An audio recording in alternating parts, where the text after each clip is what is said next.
कि आपका भाई घर दामाद रहने के बाद बाप को ब्लैकमेल करता था। हमारा भाई ऐसा था ही नहीं था। उसकी खुद 45,000 रुपया तनख्वाह थी वहाँ।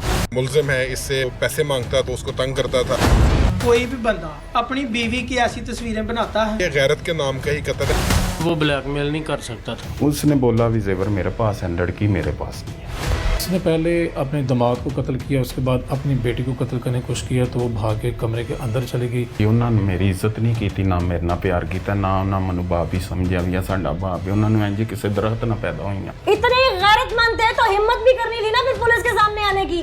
जी पुलिस के सामने आए। डकैती का रंग दिया तुमने सारे मामले को। अस्सलाम वालेकुम नाज़रीन, आप देख रहे हैं प्रोग्राम पुकार और मैं हूं आपके साथ अनीला ज़का।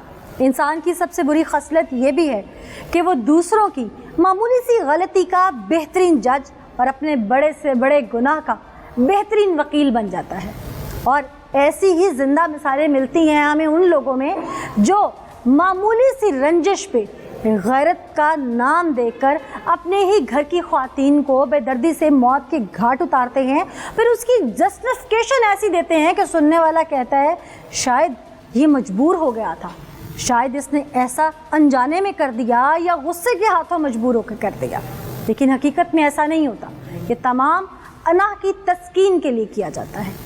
आज के प्रोग्राम में हम आपको ऐसे ही संगदिल सफाक बाप से मिलवाने जा रहे हैं जिसने महज पसंद की शादी करने पर अपनी बेटी को मौत के घाट उतार दिया। ना सिर्फ बेटी बल्कि कई गोलियां अपने दामाद के सीने में भी उतार दी। वो कहने को बाप, लेकिन इस लबादे में सफाक दरिंदा कौन है, आइए आपको दिखाते हैं। मेरे साथ मुदई फैमिली मौजूद है, उनसे जानते हैं कि क्या मामला था, उनका भाई बेदर्दी से अपने ही ससुराल में क्यों कत्ल हुआ।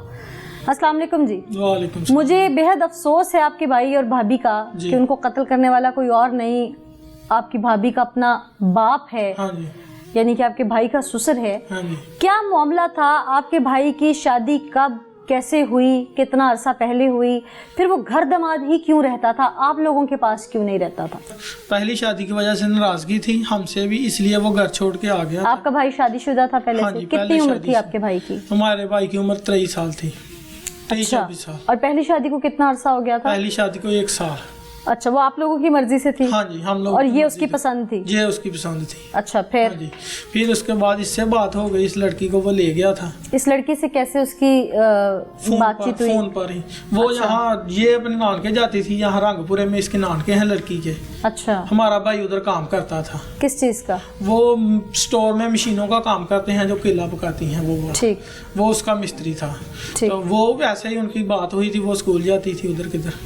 फिर इस तरह से उनकी बात हुई, फिर वो यहाँ से इस लड़की को ले गया। उसके बाद वो हम ही ना तो पता ही नहीं चला कि हमारा भाई कहाँ है और वो लड़की कहाँ है। आप लोगों को पता था कि आपका भाई किसी को पसंद करता है? नहीं, हमें नहीं पता था। अच्छा।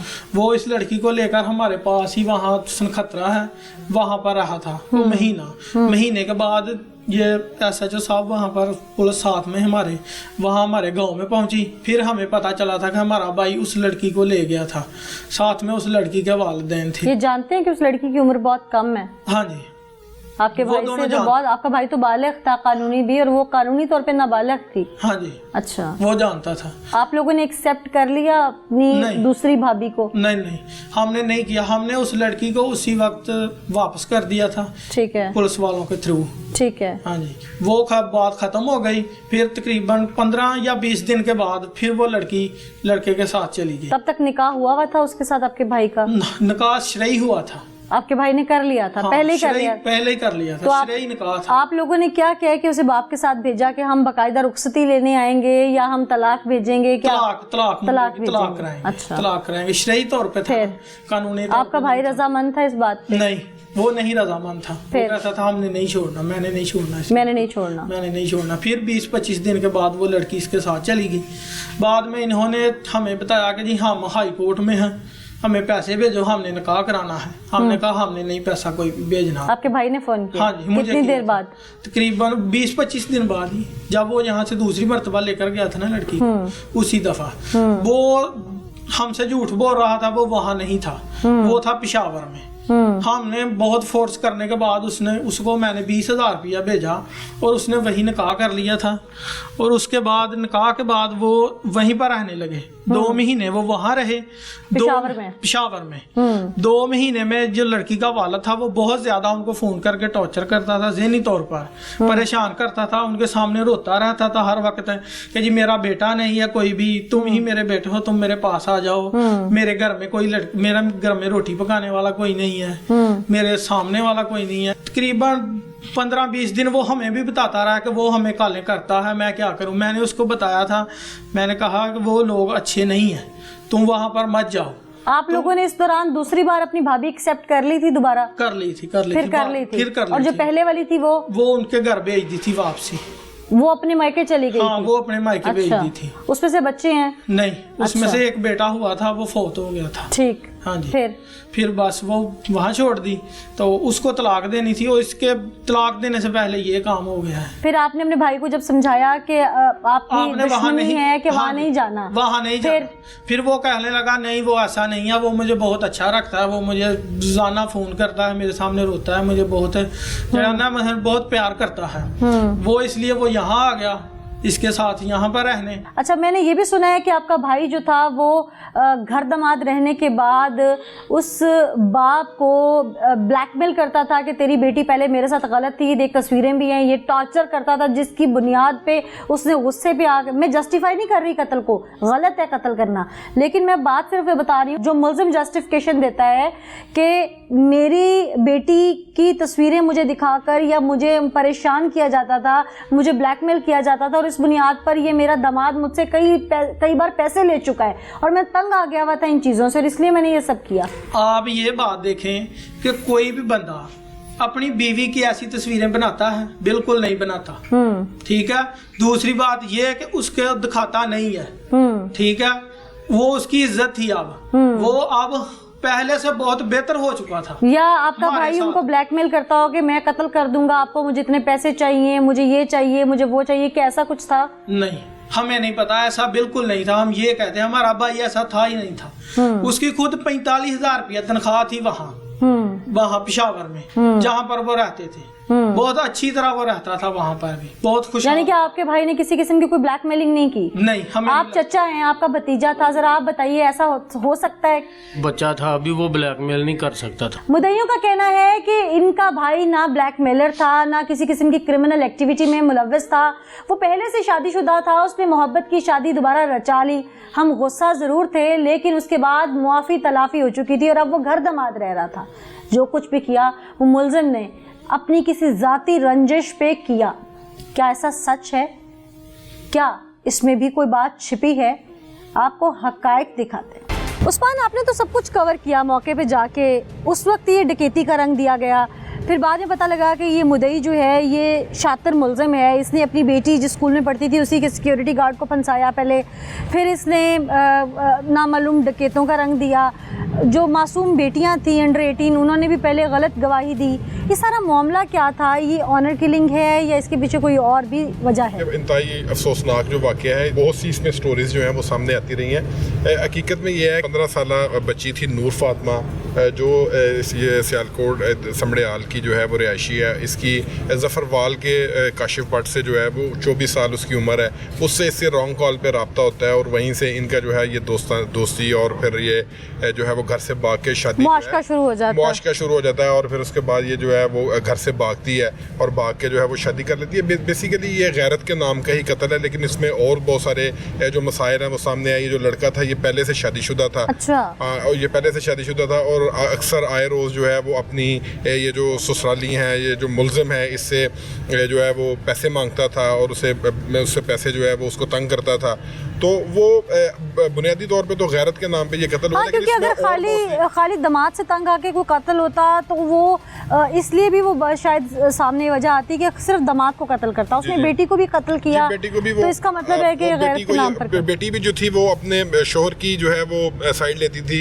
15 साल उसकी उम्र थी, 7वीं क्लास की वो तालिब इल्म थी और जो है वो अपने शोहर के चूँकि साथ देती थी और वो समझता था वो मुल्ज़िम कि ये मेरे तमाम मसाइल की जो जड़ है वो ये मेरी बेटी है। और फिर वो अपने दामाद से भी तंग था, तो मसला गैरत का था, लेकिन और फिर ये वजूहात बनती गई और बिल आखिर जो है वो उसने इन दोनों को जो है सिक्योरिटी गार्ड को फंसाने की ऐसी नौबत क्यों आई, और पूरे ही गांव के अंदर एक सिक्योरिटी गार्ड का ही नाम स्कूल के क्यों इसने पहले जो है वो नामजद करवाया? क्या रंजिश थी उस सिक्योरिटी गार्ड से इस मुल्जिम की कोई? देखिए, रंजिश नहीं थी।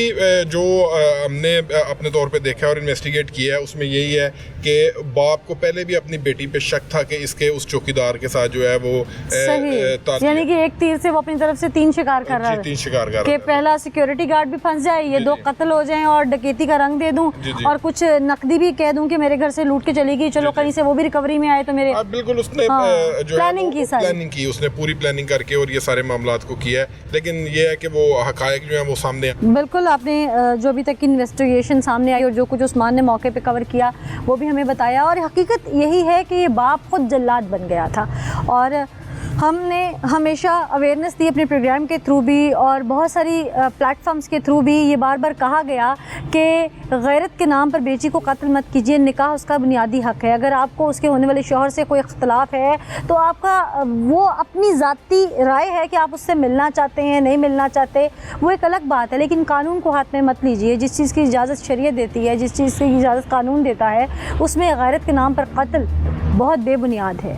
कत्ल तो वैसे ये कत्ल पूरी इंसानियत का कत्ल है और यहाँ पर दोहरा कत्ल है, और करने वाला कौन? सफाक बाप।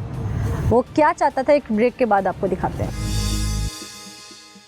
मेरे साथ SHO साहब मौजूद हैं, शबीर गिल साहब। इनसे जानते हैं कि असल हकीकत क्या थी इस केस में। 2 मुल्ज़िमान पहले शक की बुनियाद पर एक गिरफ्तार हुआ, फिर दूसरा गिरफ्तार हुआ, तो इन दोनों मुल्ज़िमान की असल हकीकत क्या है, इनमें से असल कसूरवार कौन और कितना है? शबीर साहब, बहुत शुक्रिया ज्वाइन करने के लिए। केस बड़ा ट्रिकी है, इसमें पहले जो मुल्ज़िम है वो मुद्दई बनता है, आके एप्लीकेशन देता है कि मेरी बेटी को कोई कत्ल करके चला गया, और बाद में पता चलता है कि वही असल में मुल्ज़िम है। तो वो जो पहला मुल्ज़िम गिरफ़्तार किया था शक की और इल्ज़ाम की बुनियाद पर, वो कितना कसूरवार था इस सारे केस में, और ये फिर कैसे अपने अंजाम को पहुँचा? जी मैडम, 7/10/2023 को मुझे 15 पे कार रिसीव हुई कि मेरे घर में वारदात हुई है और मेरी बेटी और दामाद को ज़ख्मी कर दिया डाकुओं ने। तो मैं अपनी टीम के हमरा उधर मौके पे पहुंचा, तो उधर देखता हूं कि लड़की और लड़का जो कत्ल हो चुके थे। तो उसमें किस चीज़ से कत्ल हुए थे? बजरिया 5 पिस्टल। ठीक है। तो मौका जो है वो मुलाजा किया, उसमें फिर मैंने PFS से टीम को कॉल किया, सीनियर अफसरान आ गए। तो ये जो अब हमारे पास मुल्ज़िम है अब्दुल गनी नामी, बेसिकली ये जो नूर फातिमा लड़की है और काशर नामी लड़का, इन्होंने 3-4 महीने पहले लव मैरिज की थी। ठीक है।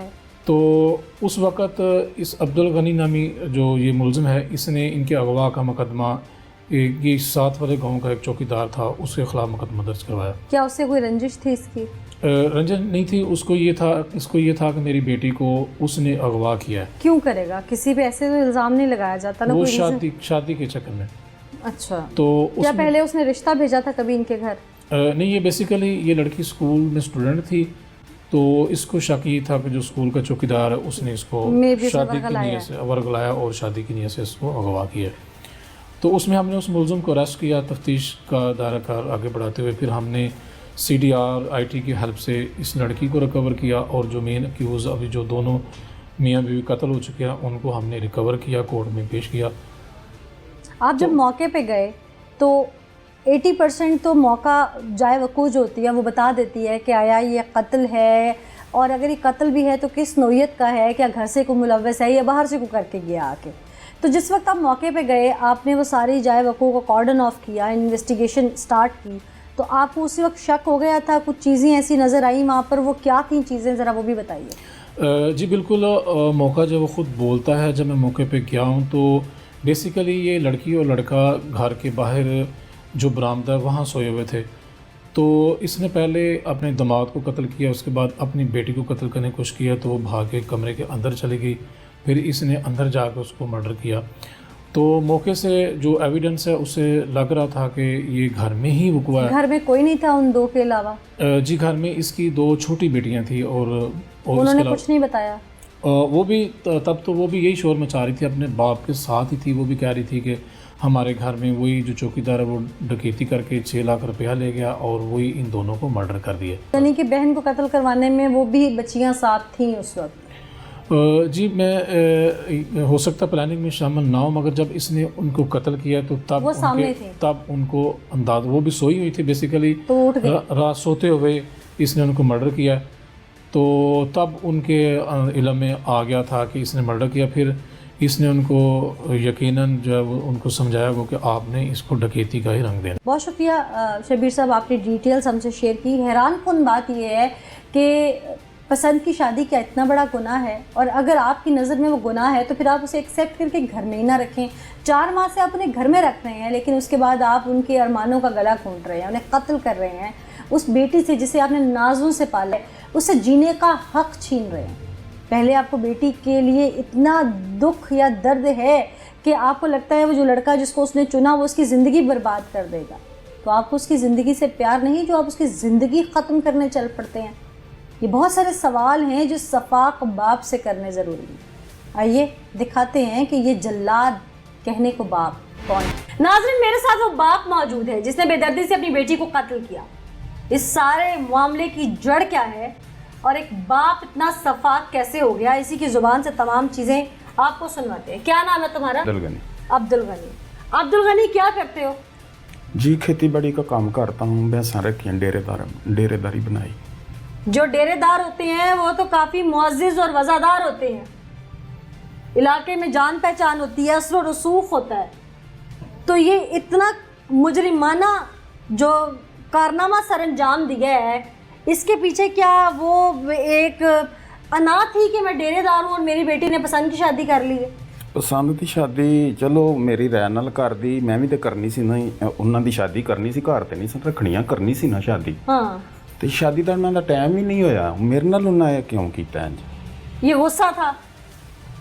हाँ जी, ये गुस्सा था। दोबारा जो गई है फिर बहुता गुस्सा आ गया। इससे पहले तुम्हारी बेटी स्कूल जाती थी और तुमने उसे स्कूल जाने से हटा लिया था, हटा लिया। उसकी क्या वजह थी?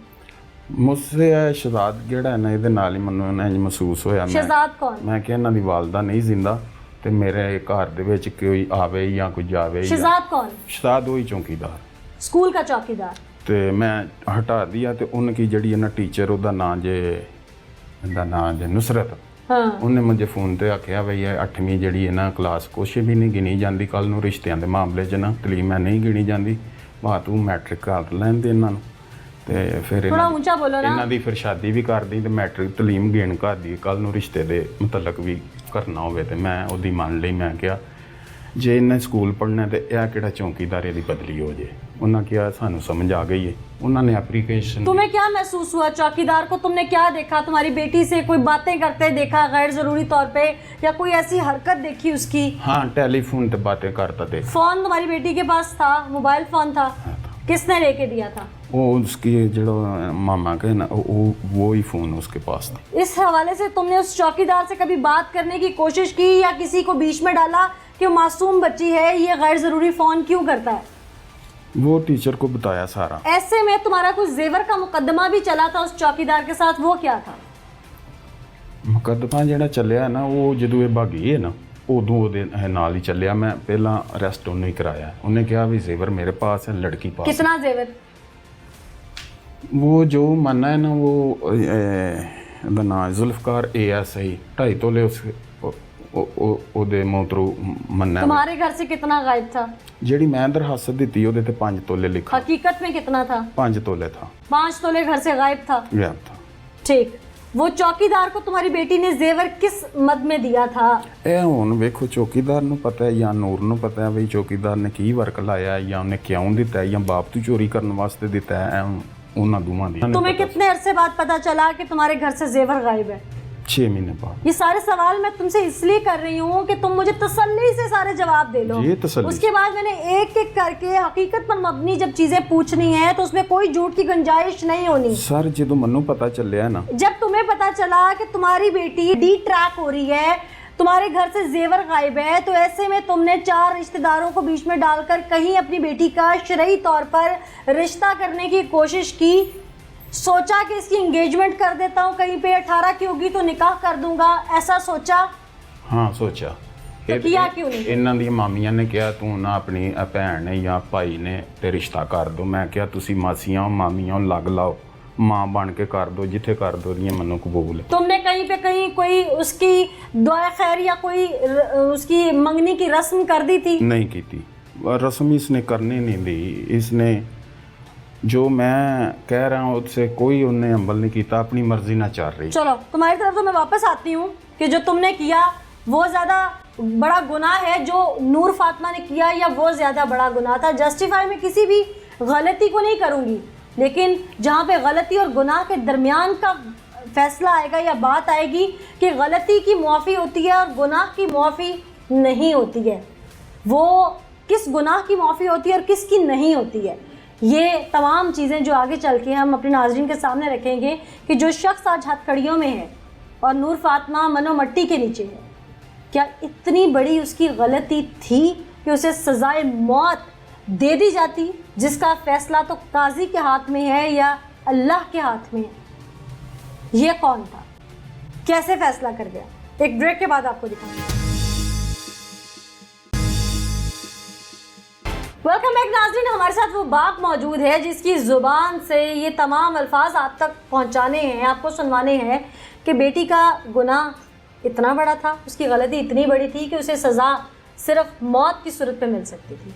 अब इसी से जानते हैं कि नूर फातिमा पहली औलाद थी, और पहली औलाद किसी भी इंसान को बड़ी प्यारी होती है कि ज़िंदगी में पहली बार उसे वालिद या वालदा बनने का शर्फ हासिल होता है।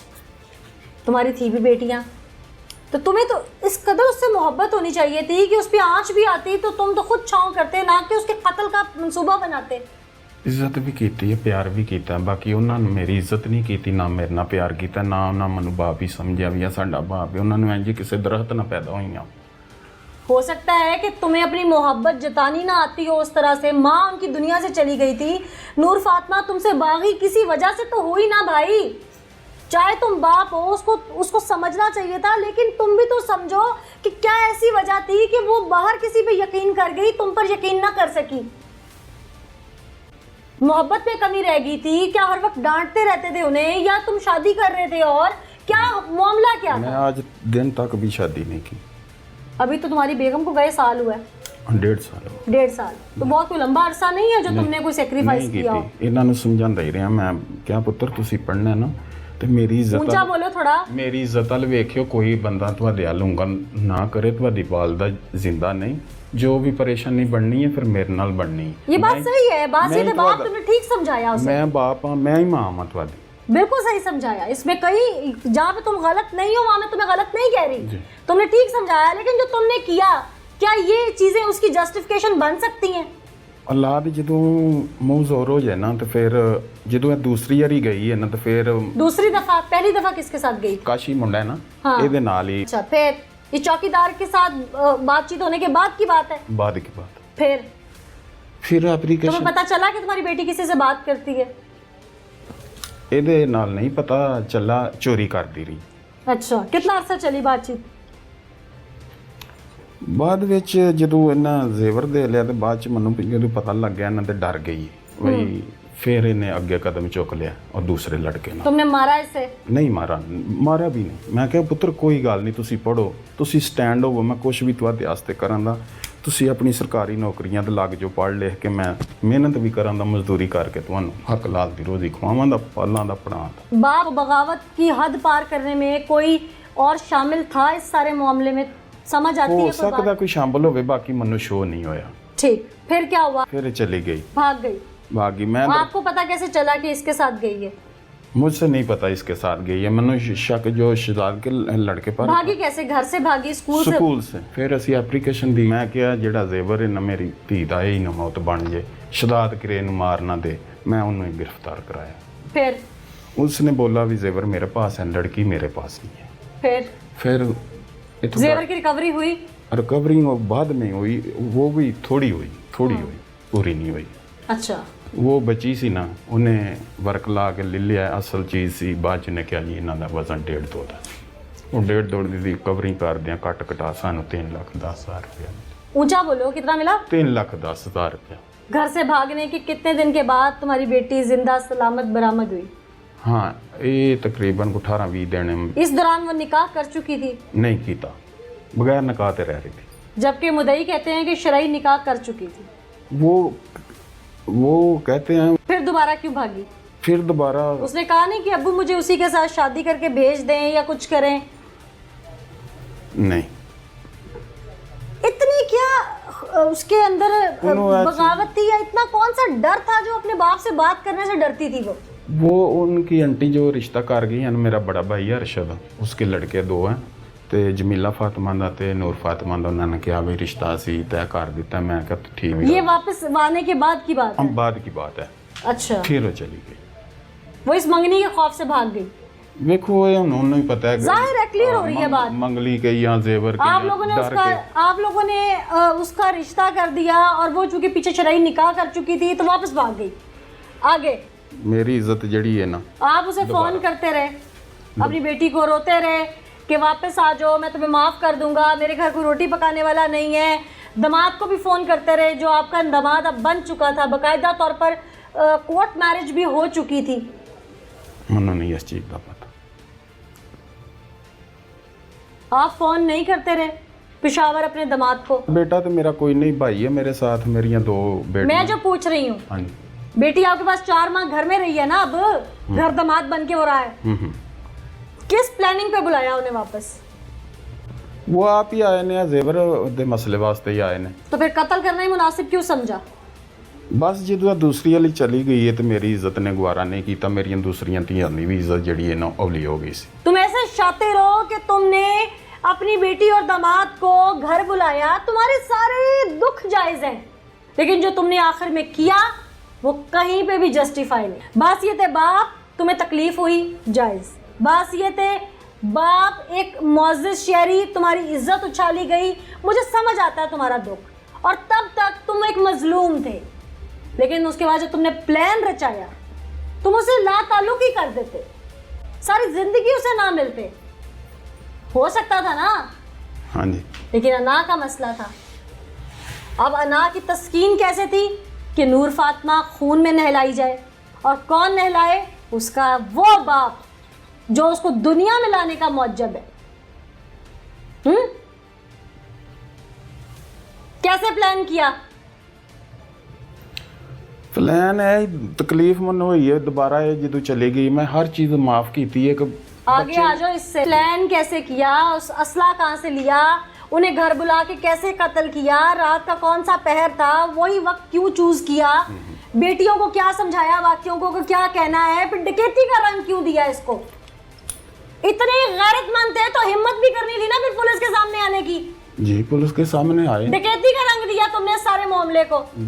पुलिस ने माफी बुलाया कि डकैती होगी मेरे घर। फोन भी किया है डॉक्टर ने 152। ये बताया कि मैंने किया है? वो बच्ची कह रही थी। असला कहाँ से लिया था? ये जो चली गई है ना, मैं उदू बाद ही लाइसेंस भी दायर करा देता था असला भी। अच्छा, लाइसेंस असला लिया बेटी को कत्ल करने के लिए? अपने दफा वास्ते। फिर एक मंजी थी सुते पहले किसको फायर मारे? काशफ किते केड़ा ना, 2 में एक से ना है, एक उधर एक उधर एक उधर। हाँ जी। कितने फायर किसको मारे? जो कहना याद नहीं थे, 4 जेडे 6 फायर सारे टोटल केड़े ने उथे खाली खोके पुलिस ने पड़े। जो बाकी 2 बेटियां रह गई हैं, आज ये मुआशरा जो वैसे ही एक ताफुन ज़दा मुआशरा बनता जा रहा है, वो उसमें उनकी इज्जत को कोई पड़ जाए। तुम जेल में हो, माँ उनकी मर चुकी है, तुमने अपनी अना को तस्कीन देने की खातिर आज वो 2 मासूम इस हवस ज़दा मुआशरे में अकेली छोड़ दी हैं। उनका क्या? अब अकेलियाँ नहीं, वो घर बनाया, मेरे पास भाई रहता और साथ रहता। बाप के रहते नूर फातिमा नहीं संभली ना, तो बाप के बाप तो वो 2 कैसे संभलेंगी? क्या गारंटी है? संभल जान दी, क्योंकि उन्होंने वेख लिया ना इज्जत गैरत का की मसला। तो तुम्हें लगता है कि ये सब कुछ करने से संभल जाएंगी? और अब जब तुम्हें फांसी होगी तो फिर वो क्या देखेंगी कि ये होता है कत्ल के बदले, इसलिए कर लो जो करना है।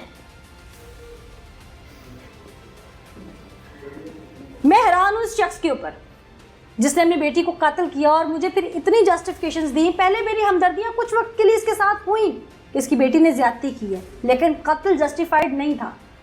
लेकिन जैसे इसने कहा कि अब मेरी बाकी 2 बेटियों के लिए सबक है, सीख है। मैं हैरान हो गई इसके ऊपर कि कोई अपनी अना को इतनी भी तस्कीन दे सकता है।